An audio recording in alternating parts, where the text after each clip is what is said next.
Hello, everyone, and welcome back in for another week of Palmetto Playbook. I'm Alan Marcus Harder, the 5 p.m. and 5:30 p.m. producer here at WMBF News. I'm TJ Turner. I'm a digital content producer here at WMBF, and we're going to get into the high school football playoffs as we just finished up with the quarterfinals, and Alan Marcus is going to Yeah, take if through you the haven't bracket. noticed, we're at a new set this week, and our extra point set will kick you off with the high school football. We have quite a few teams that are still looking for the state championship. We have South Florence in the 4A bracket.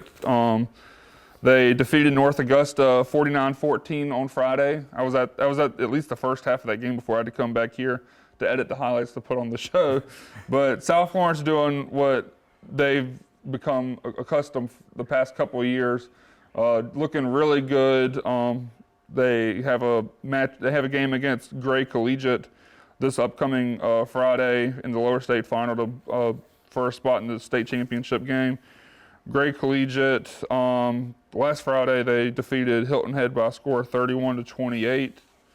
Jumping down, I believe, in Class 3A now we have the Loris Lions. They're a really good team to watch this year. I believe they're still I think they're undefeated, like 99% certain. They're hitting on the road to go to Oceanside Collegiate down in Mount Pleasant. That's going to be a really tough game. I'm hoping for Loris' sake that they win that.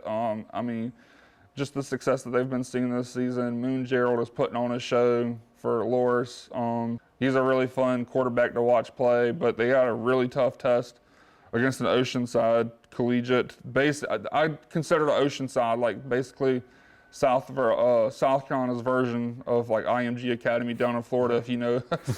Basically, Oceanside's a relatively new school. I believe they were founded within like the last decade, but they have really good athletes there.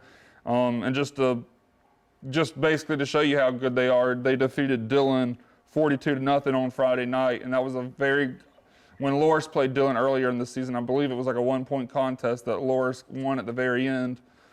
So it's going to be a very tough test for Loris. Oceanside's the team that knocked Loris out of the playoffs last year, but I'm just hoping for Loris' sake. They're a really fun team to watch. I don't want to call them Cinderella because they're undefeated, but I would say they're the underdogs coming into the game on Friday night against Oceanside. But I'd love to see Loris pull off that upset. And then jumping down to 1A football, we have Lamar somehow they ended up in the upper state bracket, which is kind of crazy because they're in the PD, but they're playing in the upper state bracket. They're playing against Louisville this Friday night. I believe it's a home matchup for Lamar. Yeah, it's a home matchup for Lamar, and it's a home matchup for South Florence. Loris is hitting the road, but Lamar's been pretty good over the recent years. I'm not sure how they'll match up against Louisville, but it'll be a fun test to see if they can make it to the state championship game next week. But yeah, that's where we had some most of the Horry County. Loris is the only Horry County school we had that are still in it bracket. I know Carolina Forest suffered they had a close game. They were very close to booking their spot in the lower state finals, but they came up short against Somerville. Somerville played really well in that second half, and Somerville came out with a 1-point win, 29-28, late in the fourth quarter. So Carolina Forest, the season's done. But yeah, we have those three teams, and we'll keep you updated. Stick with WMBF Sports throughout this week and hopefully next week. Hopefully we got teams playing for a state championship game. But yeah, now we'll jump back into college football. Yep, sticking in the state in college football, we had a big matchup between two schools in South Carolina this week that me and Alan Marcus both at the game as Coastal Carolina went and played against South Carolina at Williams-Brice. It was senior night as Myrtle Beach native there, Luke Doty, was celebrated during this game. And they started off the game hot, South Carolina did, and offensively there with a screen pass from big brother to little brother that little brother took all the way to the house. I want to say it was 75 yards. Yeah, it was 75 because I think they did a fair catch for the opening kickoff, and it was the very first play. that Lenore's connected with Jaden Sellers for the touchdown. I believe that's their first touchdown, and their first college touchdown for Jaden Sellers, from big brother to little brother. Hopefully, we see a lot more of that hopefully in years to come. There's a lot of uncertainty around Lenore's future, but Jaden's played really well this season, from being like very low on the depth chart to working his way up to becoming one of Lenore's favorite targets. And I think it's safe to say they got some chemistry there. Yeah, I have a feeling Lenore and Jaden didn't throw their first pass to each other in college. But Jaden Sellers, to start the year, as you were talking about, was lower on the depth chart. And it seems every single game he's just getting more and more targets and just getting more and more comfortable, obviously adapting to the game, going from high school to college. And he's definitely come on and become a starting wide receiver for this program who is looking to get a lot of targets this year. And next year, with a couple of people leaving, I could see Jaden Sellers being, if not the premier wide receiver for the program, being that second option. Yeah, I think he's done a really good job. I still feel like there were some underutilized wide receivers on that Carolina roster this year. I think Jared Brown could have done a really good job for South Carolina if given the proper opportunities, and Mazeo Bennett. Mazeo Bennett played really well last year, his freshman year. He's barely seen the field and barely caught passes this year. And I don't think it's really his fault. I feel like we're not putting him in a position. South Carolina, I guess I should say, is not putting him in the best position. And I guess, but yeah, there's definitely opportunities for Jaden to grow, especially moving on for the rest of his career. Yeah, I think his targets and his opportunities are just going to continue to grow with every single game, and especially having a full off season this season with him and his brother, who's hopefully staying for the South Carolina fans. I know there's been some speculation, but hopefully Lenore Sellers sticks around in Columbia. And this game was kind of expected from the start, and from that first play, as we were just talking about, that screen pass that Sellers took to the end zone from Sellers, they just ran away with it. They ended up putting up 51 points in this game, and they just ran away with it the whole way. Yeah, I expected to see more from. I'm not saying it was going to be a relatively close game. I expected South Carolina to win pretty huge, but I expected to see more from Coastal Carolina's offense. I mean, Coastal's defense has been pretty poor the past couple of weeks. I mean, the week before they gave up 600 plus yards and 40 plus points to Georgia Southern. So I mean, if they did that to Georgia Southern, I couldn't sit here and be like, I don't think anything was going to change for the South Carolina game. So South Carolina's offense has, obviously, I talked about that this entire season. The South Carolina's offense has had their struggles, but Coastal's defense could not get a stop. Their offense was frustrating. Coastal's offense was frustrating to watch. Obviously, they still had Samari Collier out injured, so it was Tad Hudson running the offense. I feel like they were not being very creative, aggressive, or creative on their play calling. It seemed, if I'm being honest, it looked like I was watching Mike Schuler call Coastal's plays. Just run the ball up the middle 3 times, hope something works. If it doesn't, oh well, let's punt the ball away and let's do it again the next drive. They won't see it coming again. But I don't know. I don't know if the mindset Coastal was just playing for the paycheck, because they're getting paid like $1.4 million to play in this game. I don't know. I was expecting more. I was expecting more from Coastal. I will say I'm happy for the one touchdown they scored on that punt block return for a touchdown. I believe it was Jamison Tucker that blocked it, or maybe not even blocked it, but he picked the ball up and ran it in for the touchdown. I like to see that from him. He's stuck around through the program. I believe he came here when Jamie Chadwell was still, or maybe it was back. I'm trying. He came to the program as a walk-on and actually earned himself a scholarship in his first years. He was my intramural basketball teammate my first year at Coastal. Yeah, he's done a lot for Coastal. I'm glad to see him still getting those opportunities. It seemed at the very beginning of the year, Beck wasn't using him as much, even though he's shined the past couple of seasons. I'm happy for him. For South Carolina's sake, I was kind of hoping to. I was hoping to see Jared Brown get a touchdown for South Carolina. He was the Coastal Carolina transfer. He played 2 seasons with under Chadwell here and transferred out, I believe, when Chadwell left. Jared Brown is a really good athlete here at Coastal. He's like top 10 in receiving yards for Coastal Carolina in program history, and he only played 2 seasons here. Like I mentioned earlier, I felt like he hasn't been getting the proper use at South Carolina. I wish South Carolina used him more, but I was hoping for him to get a touchdown. But at least we saw a decent amount of him on the field. Yeah, from that Coastal offense, I was honestly surprised that they stuck with Tad Hudson for that entire game.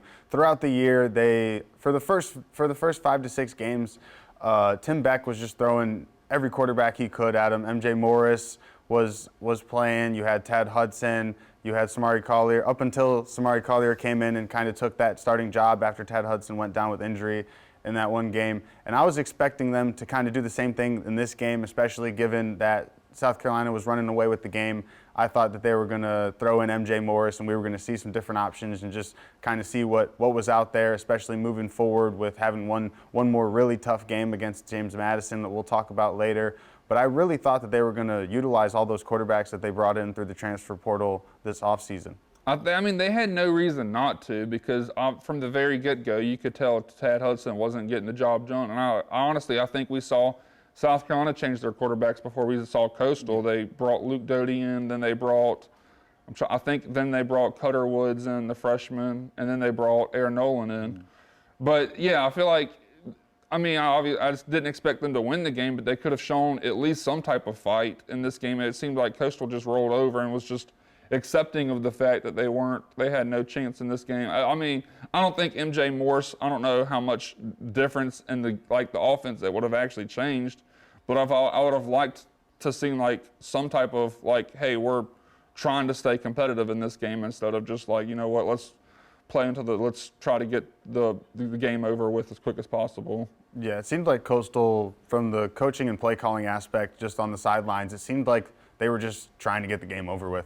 It just didn't seem like they were trying to put up a fight as much as they could. Granted, obviously they were faced with a really tough task going up against an SEC opponent like South Carolina, paid all that money to go to the game, but you at least want to put your best team on the field and put the best product you can on the field. And it didn't seem like they were making a conscious effort on that sideline amongst the coaches. Obviously the players are playing hard, doing everything they can, but it didn't seem like the coaches were putting them in the best positions to stay competitive in this game. Yeah, I agree. It was unfortunate for there. I think like we mentioned, the outcome was expected, but I was hoping more from Coastal. Then moving on to another expected outcome in the state, Clemson beating Furman 45-10. I will say Furman did put up much more of a fight than I thought they would in this game. Yeah. Clemson just getting their team's rolling. They're getting hot at the right time.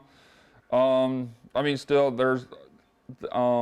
their expectations they're nowhere near their expectations coming into this season, but it's a testament to not letting the negativity of the first half of the season kind of impact how the rest of the season plays out. They're starting to play really good ball. Obviously this is a FCS opponent they're playing against, a Furman team. This is more so just a tune-up for rivalry week, which we'll preview later. But yeah, obviously when you can get a big win like that and not have to worry too much about it. I'll mention this. It's sometimes a win against an FCS opponent, it's not a guarantee. Just looking at South Carolina my freshman year, sitting in that stadium having to watch the Citadel come into town and beat us. I had a Citadel graduate, or a Citadel freshman, my friend from high school, sitting right next to me in the student section my freshman year. That was unfortunate. That was 10 years ago this past week. So it's a good thing to see Clemson take care of the FCS opponent like they should, and just keep the ball going on their aspects rolling into the rivalry week. At least looking to try to get a positive note on a disastrous season for both programs. Yeah, and I think them just showing this fight, going this deep into the season, especially against a lesser FCS opponent, against Furman here, it's a testament to the program that Dabo Swinney has built there, that they're not going to just come into these games essentially with their season kind of over at this point, besides the bowl game coming up and obviously the Palmetto Bowl coming up. You'd think in this game that they would kind of coast and just kind of see it through and just let it happen. But they fought the whole game. They played hard, and you just love to see that out of a program that has been reeling this season. And another interesting note, if you were tuned in last week, we talked about Clemson basketball star Ian Shefflin moving from the basketball team to the football team. He actually ended up catching a pass in this game. I think they were watching. Yeah, maybe so. You know, I mean, when you're up that big, it probably makes sense to get all your reserves in. And I don't know if it was like a senior day type moment where they put all the seniors in, but that's a good moment for him to get on the field and get a catch. Yeah, it was his second catch in the season, and his first positive catch. He had one catch for -1 yards on his college football career, so it's good for him to get that second catch, so he can go above 0 on the career. Yeah. You don't want to have negative receiving yards on your college football career, especially after the amazing career in basketball that he had. He was a standout star for them for 3 years. Yeah, he was really one of their key opponents for Clemson, and their basketball program's been really good the past couple of years. They haven't seen the postseason success that they've been hoping for. I believe they made the Sweet 16, not last year, but the year before. Maybe even the Elite Eight. I can't remember. They were close. I think it was the Elite Eight. They were a win away from the Final Four, but I think they lost. But yeah, their basketball program's really been really good, and he's was a big reason for that. So it's good to see him get the opportunity at football, or at least make the most of it. He hasn't seen the field that much, and like we just mentioned, it was only his second catch, but at least he's sticking to it. Yeah, sticking with the program there. And one interesting thing to note about the college football season thus far is we're going into rivalry week, the final week of the year, and every single conference championship matchup is still pretty much up in the air, especially with the Power Four conferences. The Big Ten, you've got Ohio State, Indiana, which are both undefeated at this point, but have for Indiana, they've got an interesting matchup this week because Purdue is a team that has in the past come in and beat ranked teams and shocked the world at times. And obviously the game of Michigan versus Ohio State, you never know what's going to happen there. And if there's a few teams sitting there with one loss in the Big Ten looking to jump into that game if they have the opportunity to. SEC, same thing. You've got Bama, you've got Georgia, you've got Ole Miss, all with one loss, and then a Texas A&M team with a tough matchup against Texas that could see them get to one loss as well. Every conference matchup is just completely up in the air, which I personally love to see. You don't want to come into this week with these big rivalry games and just know what's going to happen.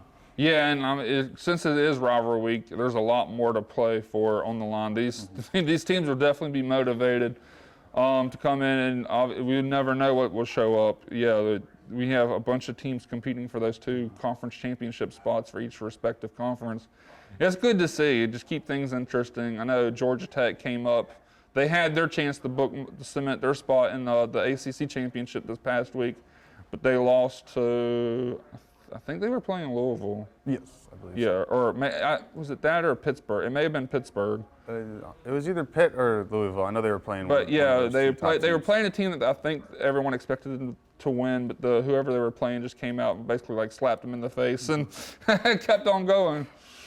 And then we record these on Tuesday, so last night, as of today, you guys will see this on Wednesday. Last night, the Panthers played against the 49ers, and that game was pretty boring to watch, not going to lie. The Panthers, they had 3 red zone drives, and they just couldn't connect, couldn't complete those drives, couldn't find a way to get in the end zone. Bryce Young was definitely back, seeing his struggles that he had seen in past years. He had a lot of good games leading up to this. Obviously, the best game of his career and the best game in Carolina Panthers history last week with his 440-yard passing performance. And then coming into this game, the offense went back down to being unable to punch it into the end zone. Yeah, we were talking before last week, before coming into this game, we didn't know which Carolina Panthers team was going to show up, and I think we all saw the Carolina Panthers that lost to the 1-win Saints team a couple of weeks back. The offense just could not get the ball rolling. The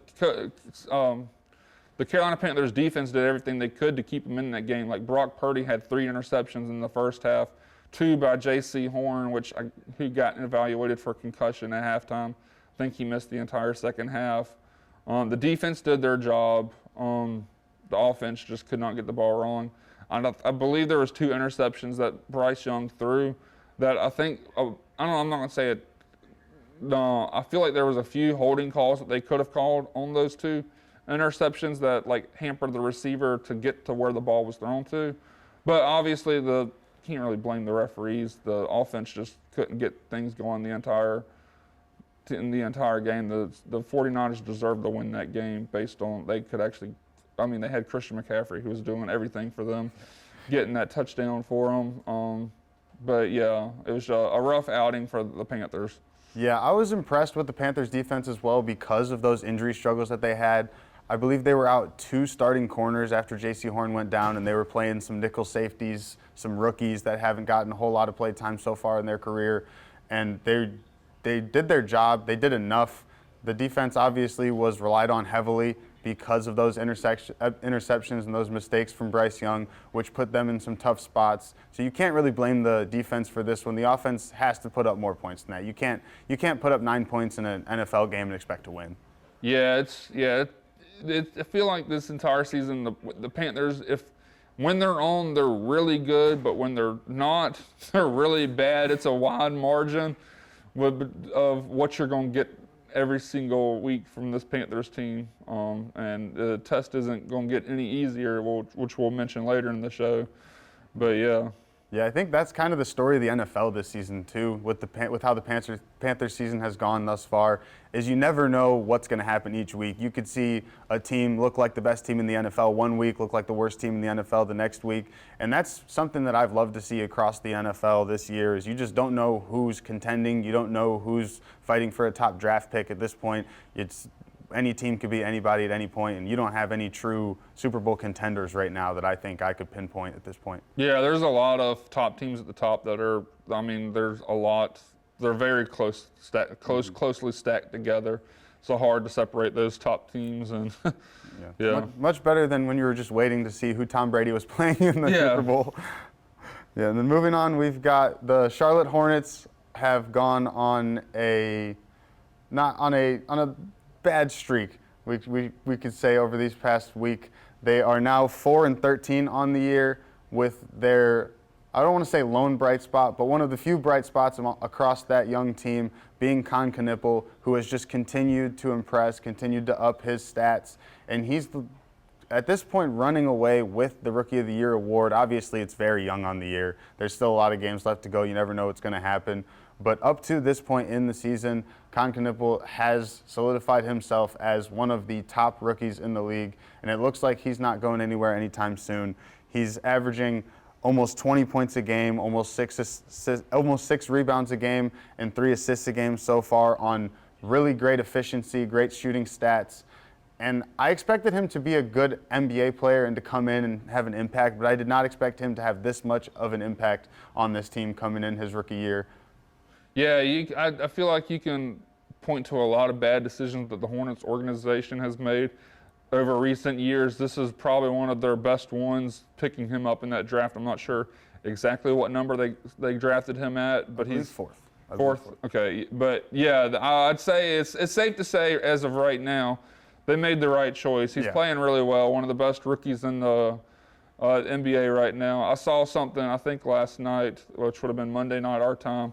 Hopefully it wasn't like one of these fake AI like Facebook posts, but like when they were on that road trip to, because he's from Minnesota, I believe. Mm-hmm. When they were playing on the road to Minneapolis, his parents invited him over to the house for dinner. Yeah, he hosted the team at his house. Yeah, his parents told him invite whoever you want to. So he invited the entire Charlotte Hornets team. The entire team was at the Knipple household. An early Thanksgiving dinner for the Carolina Hornets. So at least they're having fun off the course. I mean, off the court.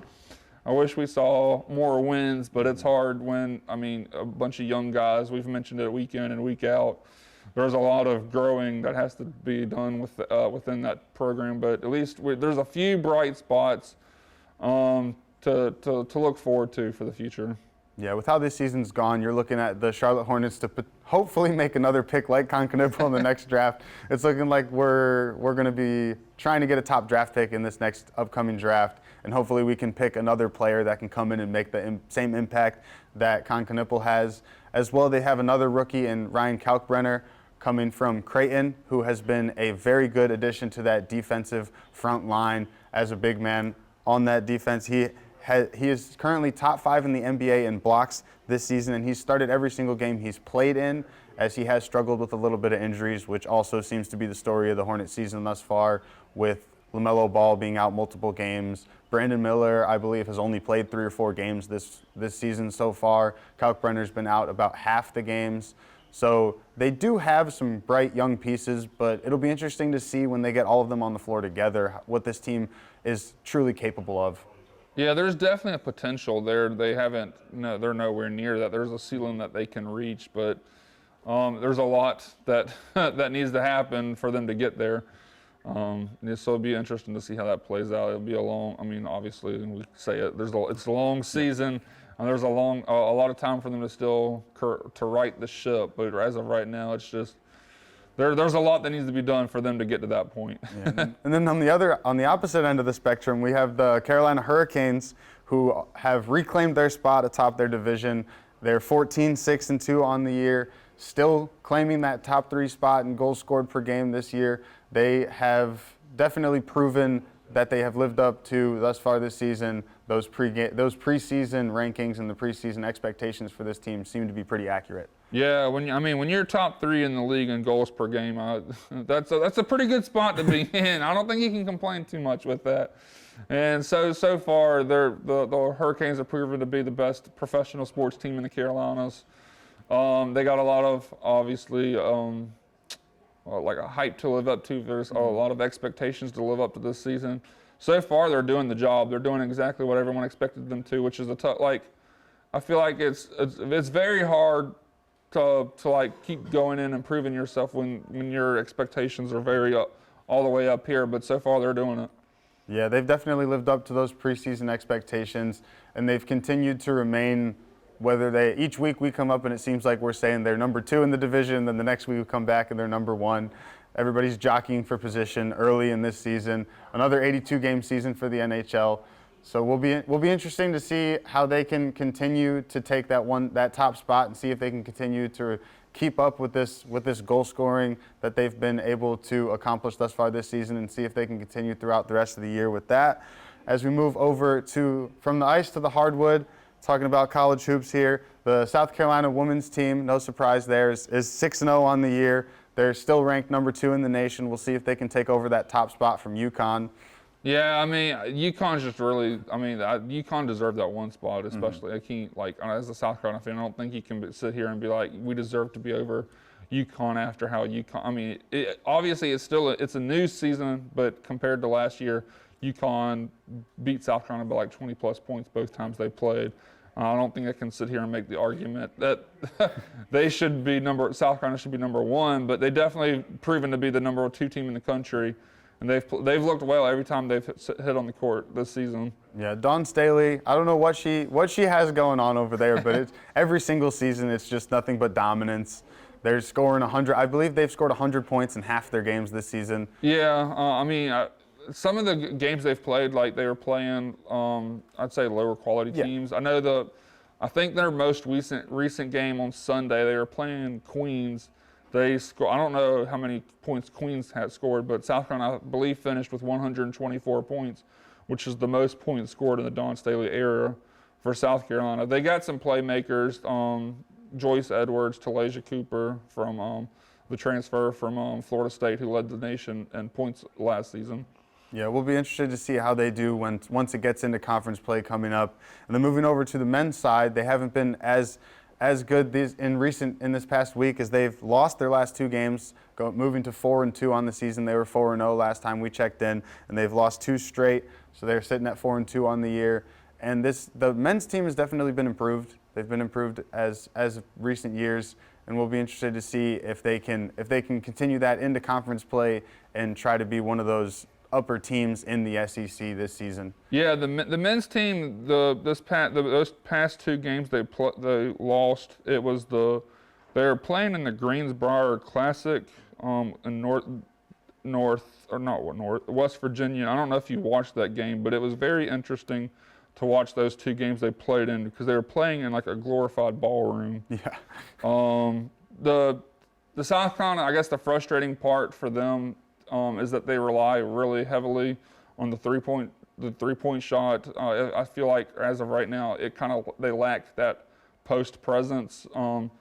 Obviously, like if you get the three ball going, it's fun to watch, but if you don't, it can be very frustrating to watch. They keep continually shooting the ball and not getting it through the rim, and I guess just the lack of going into the post and trying to get points there. Yeah, those two losses were against Butler. That was a 7-point loss to Butler, and then a 2-point loss to Northwestern in that Greenbar tip-off games up there in West Virginia.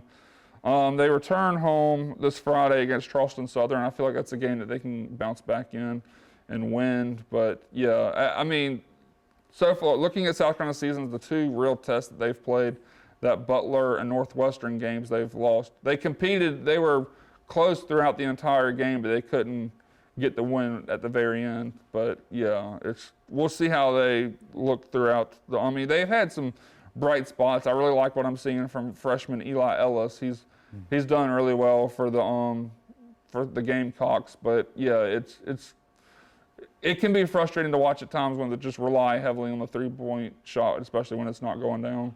Yeah, then moving over from South Carolina to Clemson. Clemson's men's team is now 6-1 after a tight, close three-point win over Georgia, who Georgia has been much improved these past few seasons ever since they were able to bring in Anthony Edwards. They've definitely seen a uptick in their recruitment as far as the basketball team goes. Obviously, the football team has been great for years, but the basketball team has caught up ever since being able to take in that number one recruit in Anthony Edwards. They've definitely picked the momentum up from that pickup and carried over into their basketball program in recent years.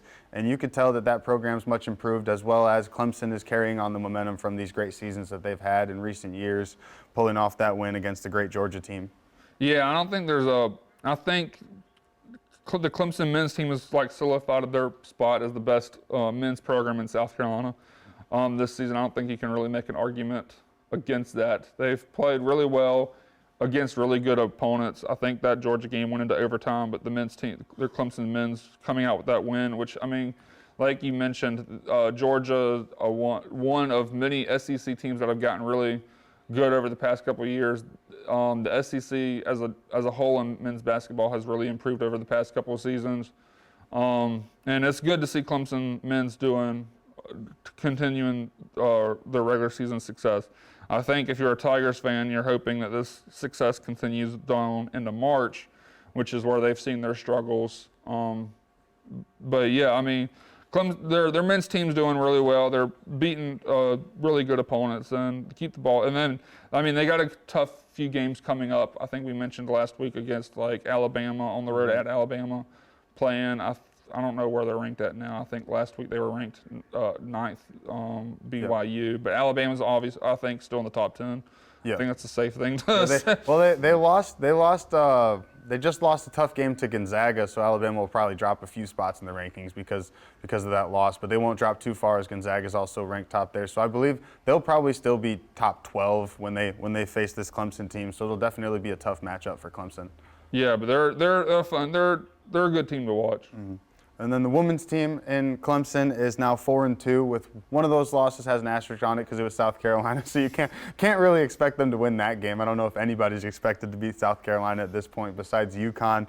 So they're 4-2 on the season, and they've definitely been much improved as well. I feel like all the teams we keep saying are improved from recent years, but it is true. They just keep improving on the product that they're putting out there on the court. Well, I mean, I guess for the Clemson women's team, I feel like there was only up from them. They were in a really low spot, within the past decade. But there's still a long way to go for them to be considered like a good team. But they're definitely doing their part to climb the ladder to be a better. They're better than they are. They're better now than they were in the past.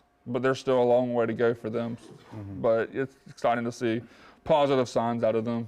Yeah, speaking of positive signs, the The Coastal Carolina men's team has been showing some positive signs this season running into this year. They are coming off of a tough matchup against Western Illinois with a 52-point loss, so they'll be looking to bounce back off of that one.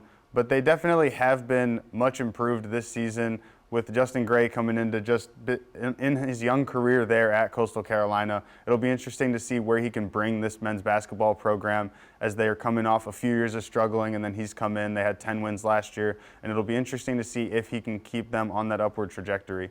Yeah, I feel like Coastal's another, like I mentioned with the Clemson women's basketball program, there wasn't much more. I mean, they were in such a low spot. I don't know how much further they could have gone down. I believe, like when Cliff Ellis was here, Coastal was just non-competitive in most of the games they played. I believe Cliff Ellis was here longer. I feel like he was a legend here, and don't get me wrong, he was a legend, but I feel like his past 5 or 6 years while he was here, he didn't do much to progress this program, and I feel like we're seeing the effects of that. There is a tough hill for them to climb out of. Justin Gray, his second year. I believe you mentioned that game. I believe they played Illinois State. Excuse me, Illinois State, not Western Illinois. From the same state. Yeah, my home state, and I can't get the schools in line. It's all good. But I mean, I think they finished the season last year with 10 wins. Right now they're at 4.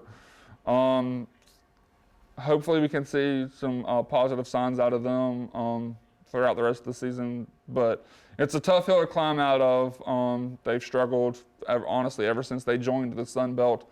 You know, when they were in the Big South, they were one of the best teams in the Big South, competing year in and year out against teams like Winthrop, which we mentioned last week, that rivalry game, competing for Sun Belt championships, getting that automatic qualifier into the NCAA tournament.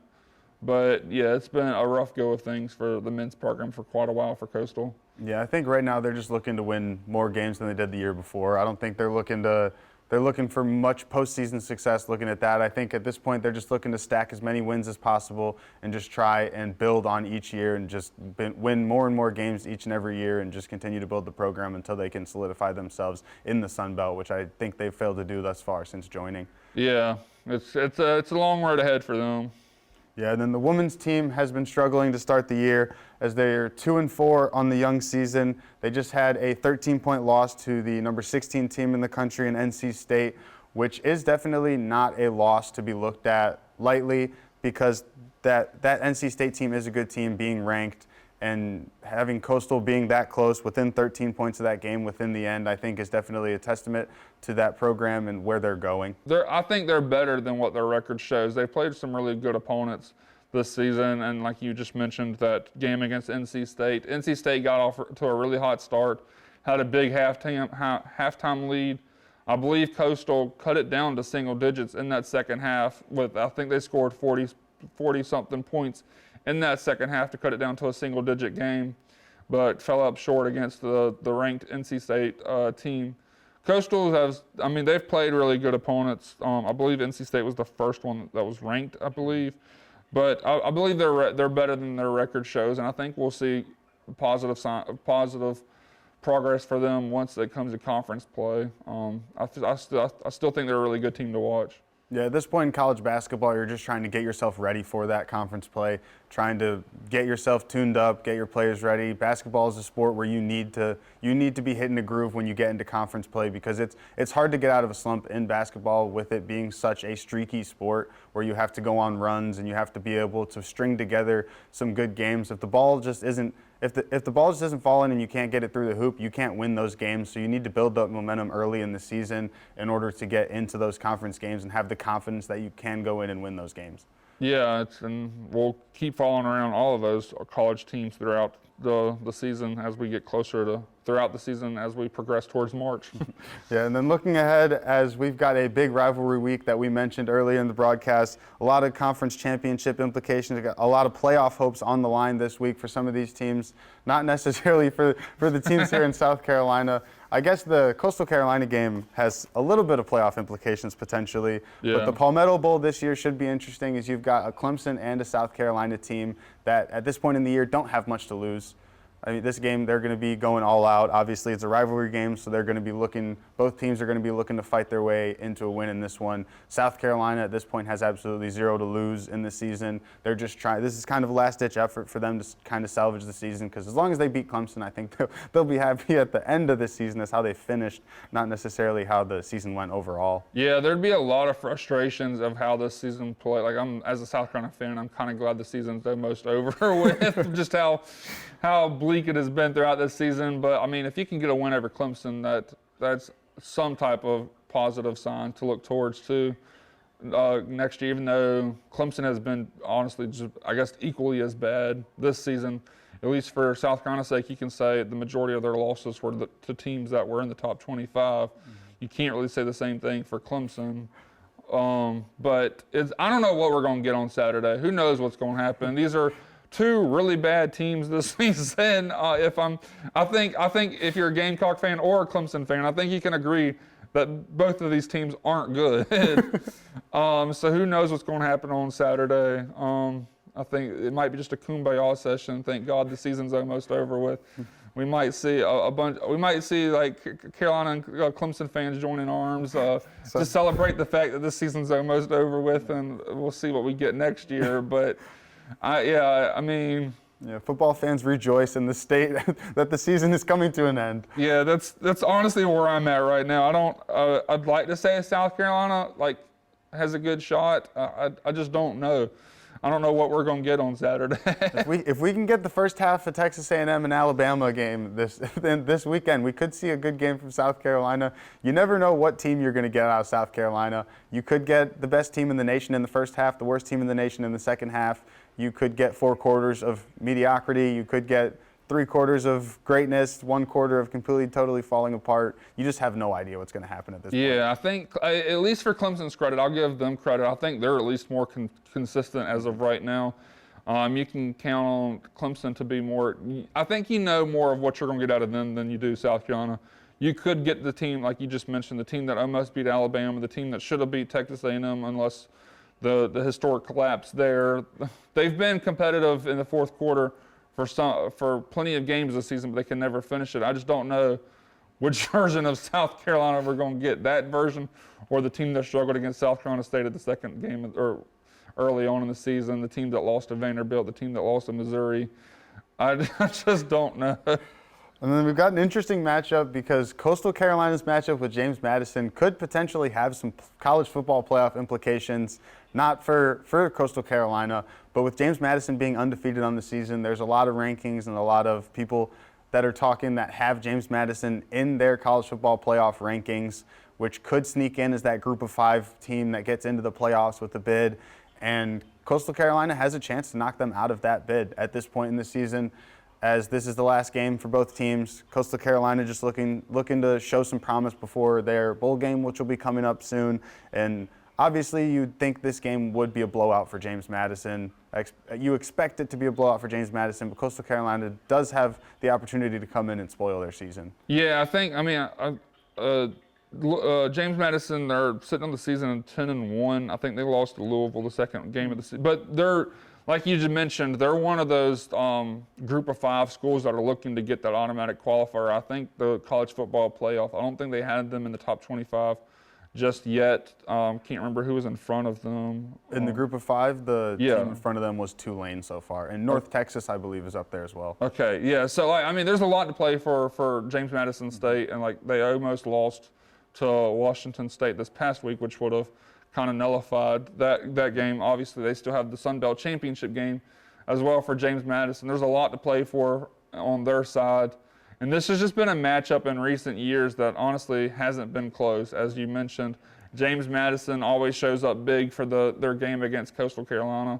I can't remember I don't think probably the past few times that they've played since James Madison joined the Sun Belt, I don't think the game has been within 20 points at the end of it.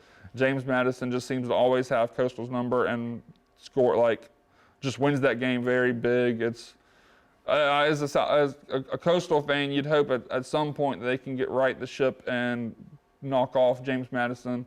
I just don't see it happening this week either with how poor the defense has been in recent weeks, which is kind of like shocking to say, because like Coastal's defense was their strong suit at the beginning of the season as they were trying to figure out their offense of who their quarterback was going to be and things of that nature. But as Coastal's offense improved, their defense declined, and that's kind of that doesn't really work well. That you still have struggles like that.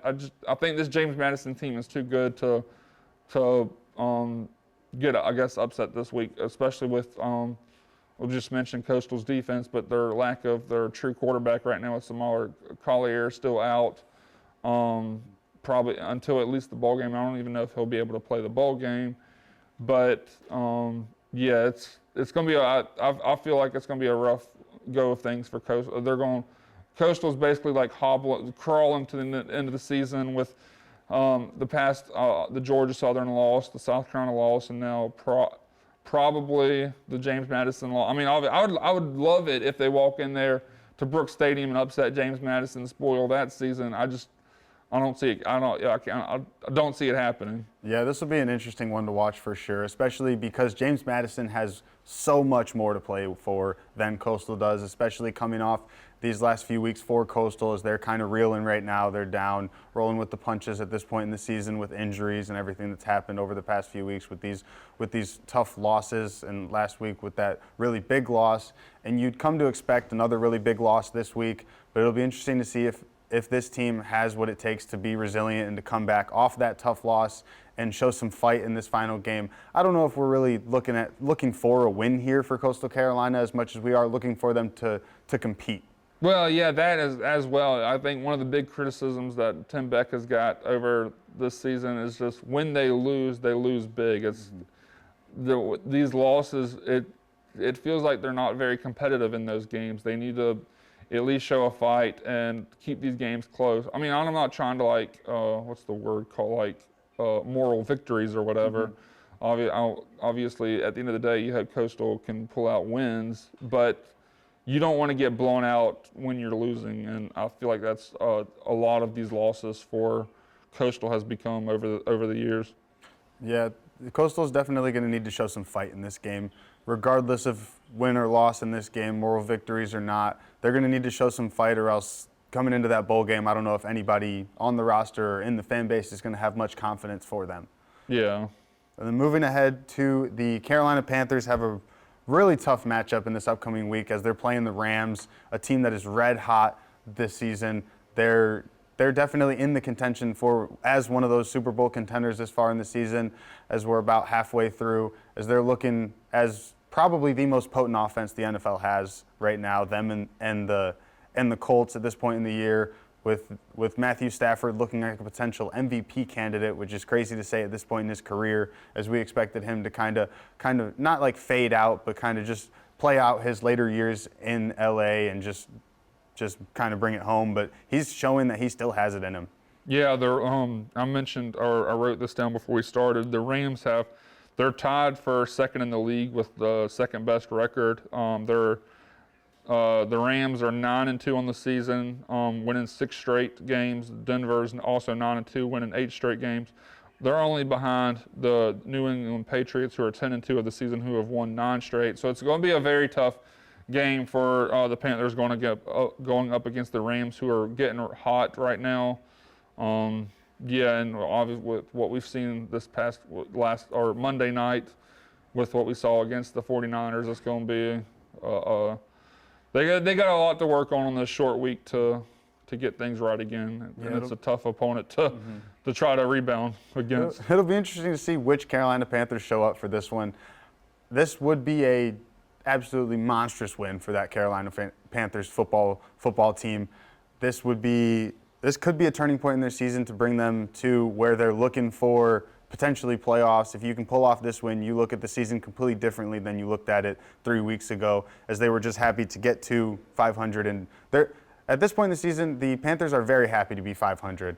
But this could turn the season around where they're looking at not only being happy with being 500, but if they can pull this one off, they'll be looking at potential playoff hopes. Yeah, I mean, with how the NFC South has been playing out this season, even against the 49ers, I believe if they would have won that game, they would have been first in the NFC South. So it's not like they're too far behind, even with the almost 500 record. you could see them get in.